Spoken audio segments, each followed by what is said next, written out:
subscribe, $1.20.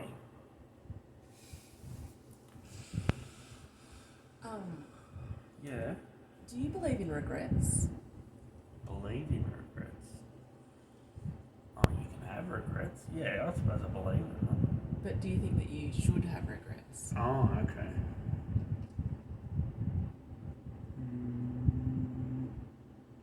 Probably not, but yeah, I don't have regrets. You don't have any regrets in life? Oh, there's things that I would have changed if I go back, but I don't like go. I just accept that. I just try and be better tomorrow. You know what I mean, or better today. Just, I don't know when I get old, I'll go back and go. And just sort of start assessing whether I'll be old and lonely because you'll be passed away, but I'm sure that I'll pass away first. Yeah, I don't know. It's a bit of a waste of time, isn't it? I just think that's really a healthy answer. Yeah. A life understanding about regrets. Oh, I think it's because I've been through a process where I did early on reflect on my life, and I had a lot of regrets and blame and all that, and I just let it go. I wasn't too healthy back then. Yeah. But you have to sort of put things in perspective and develop healthy thinking styles, and I don't think it helps to go think about the past as in something that's broken. Oh no, you just think about how can I make it better? Yeah. Yeah. It really depends if there's purpose to it, I think. Yeah. So maybe if you want to change or something, it's healthy to sort of go, oh, I regret that. But I certainly get, like, I go and have a piddle or something and then think of something stupid I've done in the past and like, oh, fuck. You know what I mean? But it's not a regret. Like, I wouldn't, if I changed the life that I had, I'd definitely do things different. I do imagine that, what if I could come back as as a 16, 17-year-old with everything I know now, how I'd smash life, you know what I mean? Yeah. Yeah. But sort of those little fantasies. Yeah. But yeah, what do you have a lot of regrets, do you? Oh. Just boyfriends you've missed out on? We got a baby who's awake. I think also with regrets, depends where you're at the time. Like, I'm happy with, like, I've stumbled all the way through my life and tripped over a lot of things because I've been fairly ignorant. But I've, like, tried to better myself as I go, and I've had epochs where I've really grown, and I'm happy where I'm at now, so I don't have too many regrets. I think if I was in a bit of a mire at the moment, and like I didn't make sure that I learned along the way, and like make sure that I could hold down a relationship and make sure I keep you happy or whatever. And if I was alone and I hadn't learned how to deal with my mental health, I might have regrets then, or bitterness or something like that sort of thing. Yeah. Yeah. So do you have regrets? What do you have regrets about? I don't even feel like I can answer the question, because you totally bookended a perfect answer, and I feel inadequate in talking about it. Oh, okay. Well, is it something you struggle with? No, but No. I just was thinking about the topic of regrets and how people say, I don't have regrets or anything like that. So you don't regret Oh, no, let me... Gary and Bruce and Frank? Are they regrets? Ricky, Or are you glad you... Okay, well, I'll talk about it because you're obviously digging. No, I have plenty of regrets. Okay. I wish that I did things differently and didn't do some things and did do some things. But don't you worry about if you change the past, then you wouldn't be in the present you have? Yeah, it's like, what's that movie? Groundhog Day? No! The the other movie that we love. Oh, Ghostbusters. Dum, dum, dum. About time. Yeah. Yeah, where he has a different baby. Yeah. Yeah. That was a hard. So you're aware of that, I'm but aware you still of have that. regrets. Like, I wish I did that different. Or, Yeah. He still changed a few things up in his little time travel. He just couldn't do it at a certain point. Yeah. Yeah. So you'd like to go back and change a few? I'd like to finesse a few points that were pretty Yeah. regretful. Okay. Yeah. Is it more to do with embarrassment or No. to do with opportunities? No. Or? It's to do with relationship. Okay, so lost relationships, like, or not as strong relationships as they could. Not as strong relationships. I regret that in the first 4 or 5 years of our marriage, that I wasn't the optimal Lizzie. Oh, okay, yeah.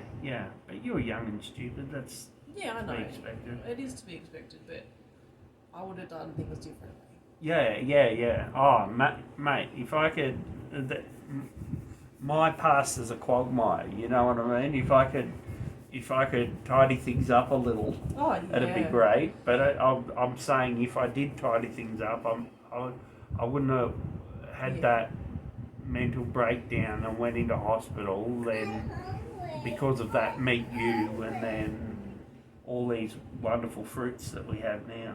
Yeah. So I don't dwell on it. Fair enough. Are you a bit of a dweller? No, I don't think I'm a dweller. Well, it depends. Right now, I can say I'm not a dweller because I'm not dwelling on it now. But in the past, I've probably, as you said, dwelled at different times. Being Yeah, I suppose when you're low, like if you're in a low stage of the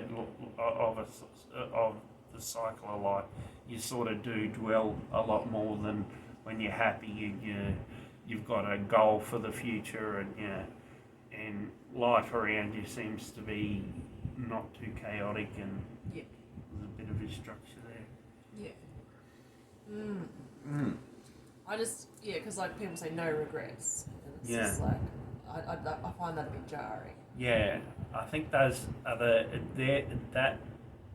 that saying is for people who would rather do stupid shit and have something to talk about. You know what I mean? Like, I'm going to get so drunk tonight, God knows what I'm going to get up to, and then they black out, and in the morning their mate tells them all the stupid shit they did that they don't even remember. And it's like, no regrets. Well, yeah, it's good. That sort of attitude's fun when you're a kid, but if you still got that, you're coming into your 30s and 40s, you're in a bit of trouble, aren't you?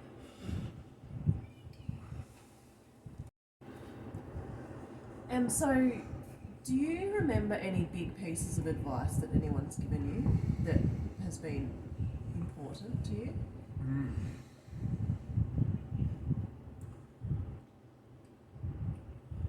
I used to have a boss that used to say, what you lose on the hurdy-gurdy, you make up on the roundabout or whatever. What you lose on the roundabout, you make up on the hurdy-gurdy. Yeah. That's the one. That's the one. And there used to be a lot of things he used to say like that, and I used to think, I used to go, what the fuck are you talking about? Or just too oblivious to sort of work out what he's saying.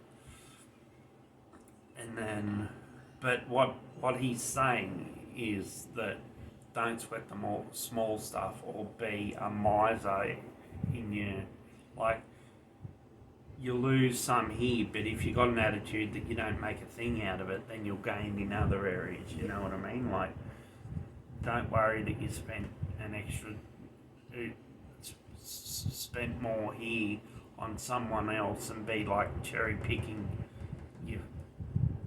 Like what you're, it's like, I'm blending ideas here, and I'm sort of taking a little subset of that idea with money, but like the idea of generosity, that if you do anything nice, or you help someone, you put a tick down to say, oh, well, they owe me or something. That sort of attitude where you don't count that stuff, you don't count, you just be generous.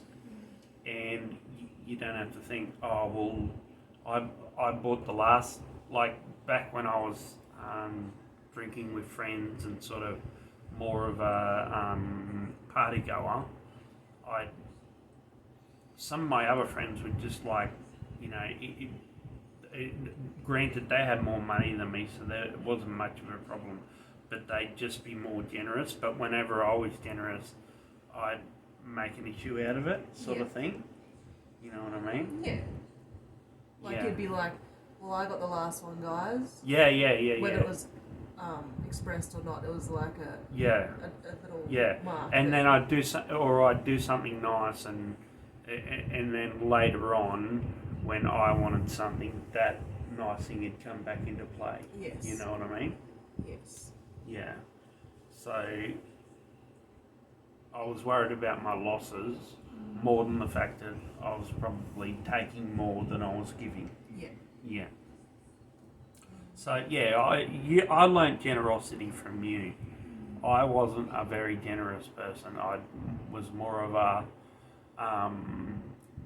more looking like I just wasn't generous. Like I because probably I had a poor mindset. So it's like I need my money to survive, and if I'm going to have fun, and they want me around, I can use a little bit of my money, but then you just have to carry me, that sort of attitude, because probably I had my young son then, and I had to make sure that family was taken care of and I had food in the cupboard and that sort of thing. But rather than saying, well, I don't have the money to live that lifestyle, because when you're young, you have this idea that if you're doing nothing on a Friday or Saturday night, you get all tense inside, like you're sort of very lonely. Yeah. When I broke out of that, my life improved 100%, because then you don't go to people that you're not necessarily, then you're needy, and it's sort of, it's just not a good, you're not going, you need people even if it's not the right environment, you know what I mean? And even if it's more of like the wrong reasons or something even. Yeah. So, One of the pieces of advice that I received that was pretty life altering was around having children. Yeah. I was a bit flip floppy about whether to have children. Mm-hmm. And I'd always ask people for advice around that question, people that were older than me. Should I have kids? Should I not? Yeah. But there was one person who I asked for advice, and they were just like, yeah, and explained why you would. Yeah. And it just made a lot of sense.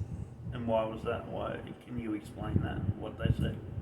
I don't really know I don't know it now. It's more just now I feel like there's a vibe to it.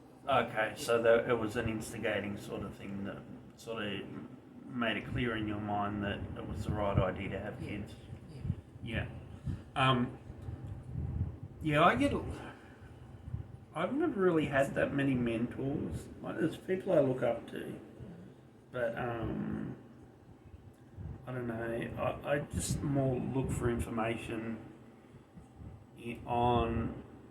through everywhere and books. I don't really have put people who are probably wiser than me. I do more these days, but I tend to, if someone wants to be sort of put themselves in a position of authority over me, I tend to question them if they do that, and I see all their faults and I think, and back in the past I wouldn't take the fruits because I could see all the rotten berries on the tree. You know what I mean? Yeah. So I'd think, oh no, they don't know what they're talking about. But I was, and sort of saw them as more hypocritical, rather than realising they were just a person with their own shortcomings and faults. But I could glean from them all those good characteristics and focus on that and give them their dues about that. Yeah. But also it's that thing about people coming across to you and thinking that they don't see you and what you've got that's valuable, and they want to impress upon you how to live. Yeah. That sort of attitude, and you think, well, maybe, dig a bit deeper into what you can learn from me, that sort of attitude. Yeah. Yeah. Yeah. But definitely people in my life these days that I looked up to, but when I was young, it was more that I had this disconnect with the older generation where I was more rebellious and I wasn't comfortable around them. I really wasn't comfortable around older people because I felt judged and unsafe, and I'd look to peers and I think we all did that to an extent when we hit puberty or whatever. Yeah. But I think I did that more so than some people, and I think that was a drawback. So, and because you're looking for advice on people who don't know what they're talking about, but they don't realise they know what they're talking about, so they cocky you shit. Yeah. You know what I mean? So it's like if you're smart enough, if you're not smart enough to know that you're not right, then you've got more confidence. Well, I didn't have the confidence, so I didn't have that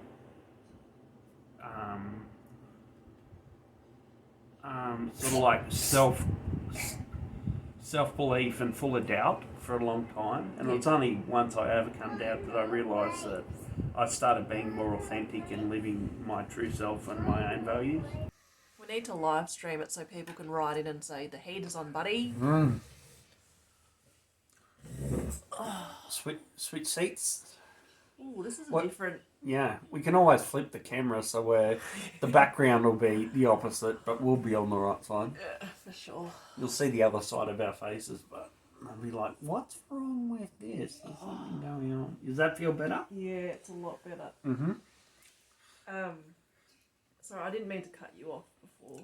Did you finish what you were saying? Oh, I don't know. I said enough, I think. Was I monologuing? Yeah, big old monologue. Sorry. It's alright. Did you want to add to that or put your experience on it? Or? Yeah.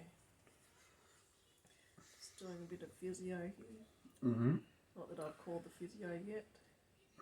Just updating you guys. Yeah, another half a week down the road, and no simple phone call to log an appointment and get that old neck looked at. This is like it's a young neck. Yeah, I've lost our track now. I sort of veered off in a couple of different directions. I think. Yeah. The last thing I was talking about was doubt. Yeah. Yeah. So back to the advice thing though, I'm slow to give advice these days. Yeah. I used to jump in and be a big advice giver. Yeah. But I don't even offer it until it's invited now. Yeah. Which really hurts me because I'm like, oh, I so want to impart this thing, but I'm like, it's not. Someone doesn't want that.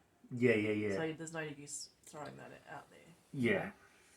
Yeah. No, I'm better at that these days. I'm a lot better where I'm not giving my opinion on everything and sort of like throwing out things to help people that they're not really ready for or up for or looking for, and because it just creates tension. Yeah. And yeah. And sometimes even if they are ready for that advice in some set way, they don't want it from you, or they've got to come to it on their own. Or they're wanting just validation and empathy and yeah.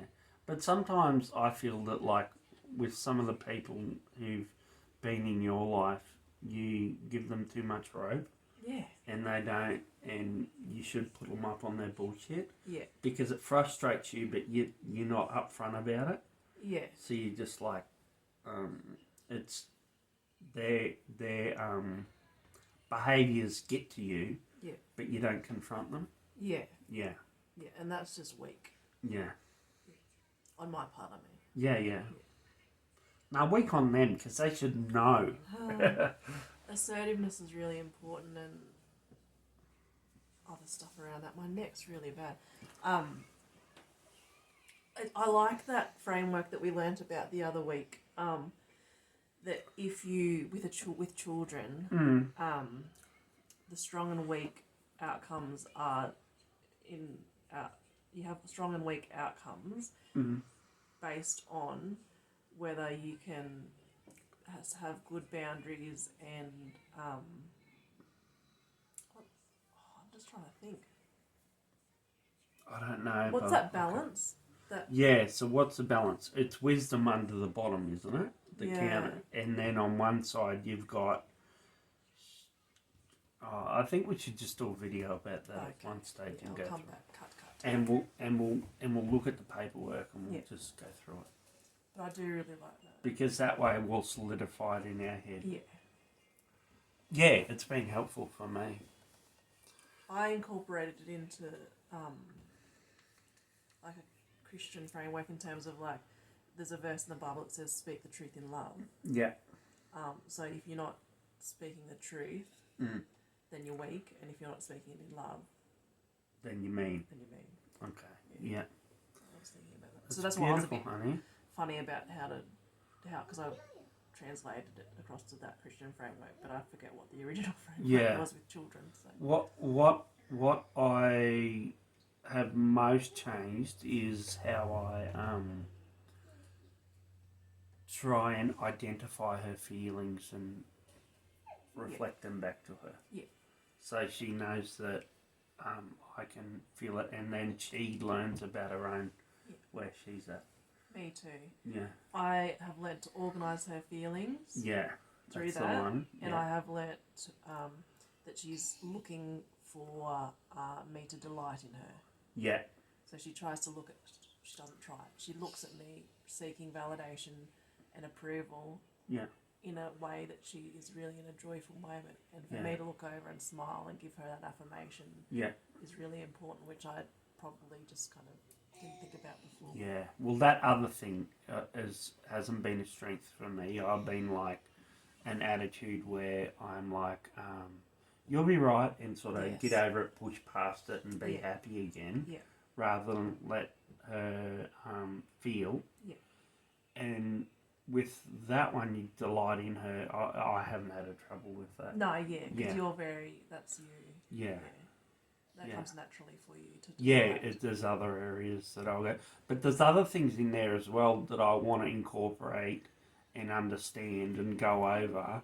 And sort of, especially with my son, I want to use those tools. But I just haven't, they're not clear to me yet. They really haven't been solidified in something that I can practice. Yeah. So that's why I want to keep going over it until I get it right. Yeah. What we're talking about, we're both doing a parenting program called Circle of Security, and it's all about attachment and about making sure that your child has more healthy attachment and an ability to live a secure, emotionally secure life. So they don't end up like me. Or me. But you're sort of, I think you're not as neurotic as me. So I used to think you're more neurotic, but you're just more mood driven than I am. Well, I'm actually more like my little world of security falls apart a lot easier, I think, and I question everything, and you know what I mean. So I think you're actually, I think I was looking at when I am good rather than like the full picture to sort of look at. Am I neurotic? Because I'm less neurotic, but I'm still very neurotic. I can still be framed by the wrong words or something like that, and that's got a lot to do with my mental illness, where Yeah. I'm paranoid about stuff and sort of link things that aren't supposed to be linked together. Yeah. Like there's take things out of context. Like that, you might be saying something and there's a context to it, and I'll take a bit out of that and then apply it to me, Yes. like a sort of a fearful thing, Yes. because there's not that. There's this paranoid, untrusting sort of unstable sort of crust around my being or something. I don't know. Exterior. Yeah. Hello, Bobo. Hello, Bobo. Yeah, I want to draw. I'm going to draw a fishy. Yeah. Fishy, fishy. Mummy drew a fishy. I like her fishy. I got you up there. I got all Oh, that's a big circle. Great fishy. Oh, good work. Yeah. It was missing. Tell me. Yeah.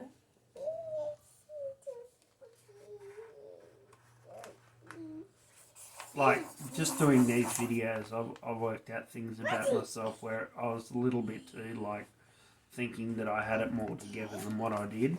Yeah. But that's only because I protect myself and keep myself in my bubble. But when I go outside my comfort zone, I can very easily be shaken and rattled. Yeah. And not even by people, not even by situations where there's anything threatening or, you know what I mean? Yeah. So Yeah. this has really opened your eyes to what would you say? Well, to how easily I'm triggered, Yeah. even when there's no one there that is trying to trigger me or It's not trying the to throw me intention. off. Yeah, where I could walk away thinking it was intentional. Yeah. Here I can look back and go, well, I just taken a conversation, took a bit out of context, applied it to me, and then used my right brain sort of linking ideas that are very loosely related. Yeah. And then internalizing that and freaking out because... So that, like, for example, when I think, can I just say, you were triggered at one stage when we were recording once, but then when you played it back, the recording, you're like, oh, that didn't trigger me that time. So it was more of a state of mind. Yeah. Looking for those sort of... Yeah. But I also thought I was only getting triggered when I'm not quite well, when I have too much coffee or not enough sleep or whatever. Yeah. But then when making these videos, I realised I'm just getting triggered just in general due to conversations. And it's probably the fact that I'm not having those deep conversations with people that I'm not getting triggered. Yes. Yeah. But because there's more stimulus and... Yeah, as soon as there's a lot of stimulus, then I'll be good, and then there'll be something that my brain will catch on to that will think, oh, there's something else going on relating to, like, because I've got all these pathways in my brain that are there from when I've been unwell, that are based on, like, delusion and paranoia and a different type of world that's a lot more harsher, and where I'm sort of like a victim of maliciousness. And persecution. Yeah, persecution and all that sort of I thing. got the coffee. And even though on a logical level, I can say that's not real, Yeah. I've still built those pathways because I've lived in that state. You know what I mean? Yes. And then it just throws out, and then I think, is this real? And my world sort of drops out, like. And then I'll make up things. I'll make up different narratives to do with, rather than the narrative that's obvious. Yeah. That's like, you love me and you married me because you love me and we're together and we've got a kid. It's like there's there's this seed of doubt that that's the reality, and the reality is you're here for a different reason. Yeah. Yeah.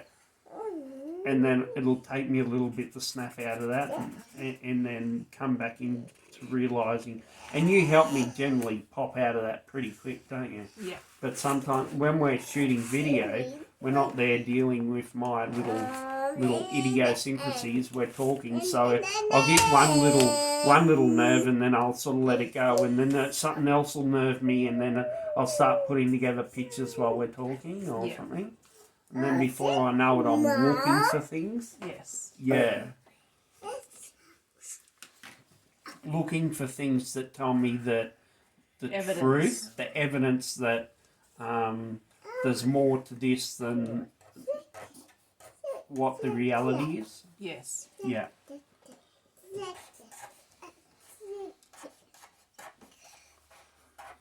Good colouring in, Grace. That's fantastic. That's really good. Good control.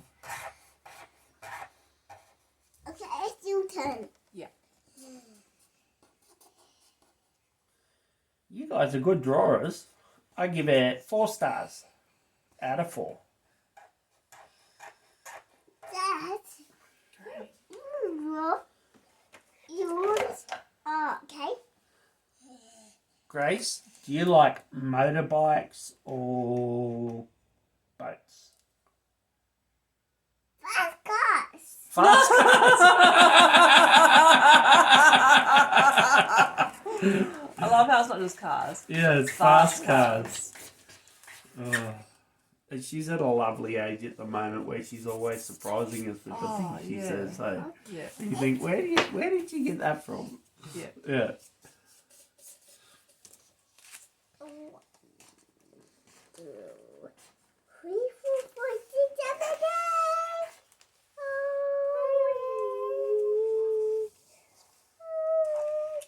Back to that advice thing. I know I'm going back again. Yeah, you're right. I struggle though when you want to seek advice from somebody that is wise, Mm. and there's this kind of Power dynamic. no. No. I wish that people that I respect would impart more wisdom into my life Yeah. than they do because they're probably so wise. They have this. They just assume other people have the same understanding. No, it's like they don't feel confident enough to input into my life. Yeah. But I actually want that. Yeah. I don't know what I'm saying. But Yeah. Well, the thing about being, getting to the stage where you've got a bit of wisdom is that you realise how much you don't know, yeah, and how even if you think that you've got the right idea, there's a lot of variables to it and things at play, and all you can do is really give general advice, but that doesn't mean that advice is going to be the best advice for that person. yeah, Because the more you understand and know, the more you realise that there's more you don't know. yeah. Yeah. But Do no, Do you think I give too much advice to you? No. if I'm in a normal space, I just welcome it in. 'Cause Yeah. it's it's generally very spot on. Yeah. If you know me, if you know the version of me that's the real version of me. Yeah. And so it's very open and really, it's, what you're saying is very on the mark. When I'm tired or whatever, I'm like, what Yeah. do you know? Yeah. When you're not in the place to hear it, or I'm being narky about it. No, you're not narky. It's just when you're in the place of like, when I'm in the place of like, oh, I don't want to, I'm not ready to work on this. I'm Yeah. not in the space to want to change. Yeah. It's actually suiting me well to sit with this Yeah. the way it is. Yeah, with advice, I don't really seek it that much. I ask questions of people more for out of like curiosity and inquisitiveness. Like if or the advice that I want's not really life advice. Yeah. It's more just say their profession is something like a chemist or something. I think, what do I really want to know Yes. about chemistry or being a chemist? Yeah. And I'll ask questions around that. Yeah. But I don't really ask people, probably because I think that the advice they're going to give is going to be limited to their as limited as their understanding of how well they know me. Yeah. Yeah. Like some advice, whether given freely or given because I wanted it or they've just given it to me, has been like sort of more standard advice that, you know, I'm so, and I get sort of defensive where I'm thinking, well, I've taken this strategy and yet you don't realise all the variables that go into why I'm this person, you know what I mean? Or why I'm doing this, or just when people like encourage me to get a job as a bloody store clerk or something, when they don't realise that I've decided what I'm doing. Yeah. You know, it's just it's not within their framework of what they feel is what I should be doing, because I'm not taking the standard model or the standard approach.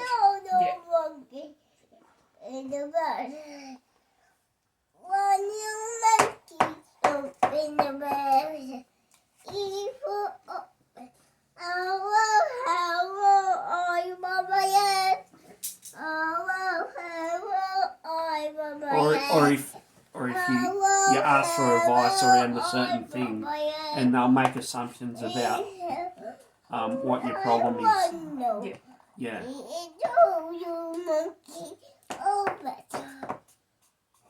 Yeah, I'm probably very hypercritical of people who try to give me advice. Yeah. What about when I give you advice? No, I like that, but I do like filter it through whether It's a value.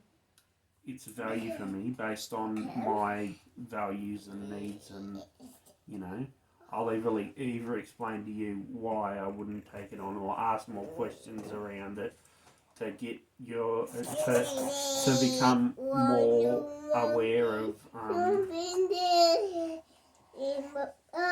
why I should be thinking more that way. But generally, I like your advice. Sometimes I think, you don't see the full picture or whatever. But generally, like if pretty much you're my confidant and the person who I go to for as a sounding board. Yeah. I don't really look outside the house for that. Yeah. I'll go online and research and just look at what's out there, what other people say, and try and find something that's related to where I'm at. Yeah. And get sort of like the what Google thinks is the best knowledge. Yeah.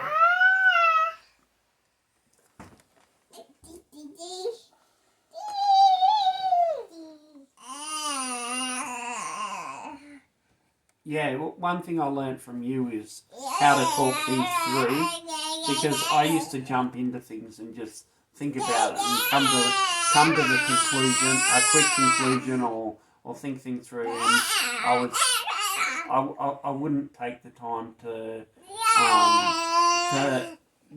use a sounding board to make big decisions. Yeah. Or to question my logic, or yeah. But as you said before, you would research it. Yeah, to an extent, but just say it's something like, oh, I'm gonna buy a computer. Well, I'd research what computer to buy, but not necessarily whether I should be buying a computer in the first place. Yes. You know, that sort of.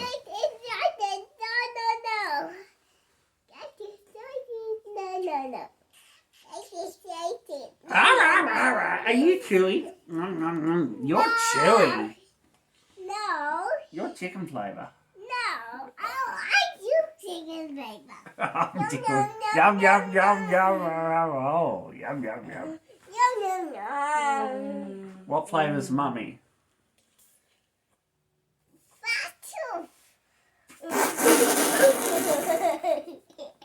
What was that? What? No. Fart.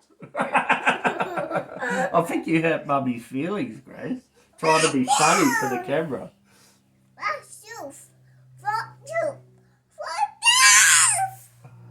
You're breaking mummy's heart, Gracie. She's gonna go and cry, you know. Say she's strawberry flavoured. Okay, I'm strawberry flavoured, not fart juice.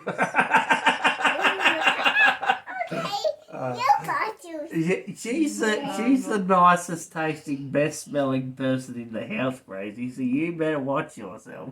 I mean, it's not tough competition, but lovely. Come on.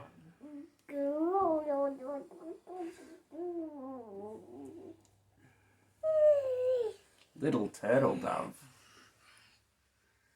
Little turtle dove. Oh! I hope you don't do that to your teachers at school. No. No, good girl. They wouldn't appreciate that. I got sick in the teacher. Oh, yeah, your coffee, so you didn't go to school. Yeah. No school today because you're a bit sick, hey? Yeah. Yeah. I got four. I got six. 1, 2, 3, 4. Brilliant! Good work. I'm sorry for What's your name again? eat. Eat, belly, belly. I get.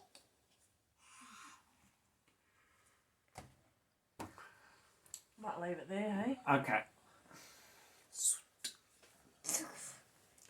Okay.